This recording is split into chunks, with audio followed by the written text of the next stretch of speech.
ಮಂಡ್ರಾಜಿನ ಚೆಪ್ಪಳೆಯನ್ನು ಹಾಕೋಣ ಅಮಿತ್ ಶಾ ಚೆಪ್ಪಳೆಯನ್ನು ಹಾಕೋಣ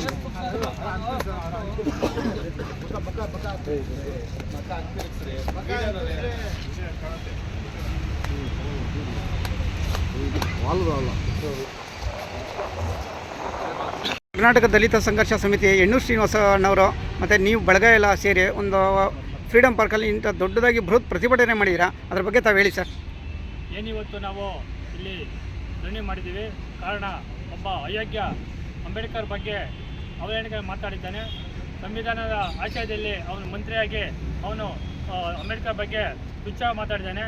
ಅವನು ಇನ್ನೊಮ್ಮೆ ಗುಜರಾತಲ್ಲಿ ಸಚಿವನಾಗಿದ್ದಾಗ ಅವನನ್ನು ಗಡೀಪಾರು ಮಾಡಿದರು. ಅದೇ ರೀತಿ ಅವನು ಈ ದೇಶ ಕಂಡಂಥ ಅತಿ ದೊಡ್ಡ ಭ್ರಷ್ಟ ಭಯೋತ್ಪಾದಕ. ಹಿಂದೂ ಭಯೋತ್ಪಾದಕ ಅಂದರೆ ಅಮಿತ್ ಶಾ ಇರ್ಬೋದು. ಯಾಕಂದರೆ ಅವನು ಜಾತಿಗಳ ಮಧ್ಯೆ ಭಾಷೆಗಳ ಮಧ್ಯೆ ತಂದಿಕ್ಕೆ ತಮಾಷೆ ನೋಡ್ತಾ ಅಧಿಕಾರ ಇರ್ತಾರ ಒಬ್ಬ ಗುಲಾಮ.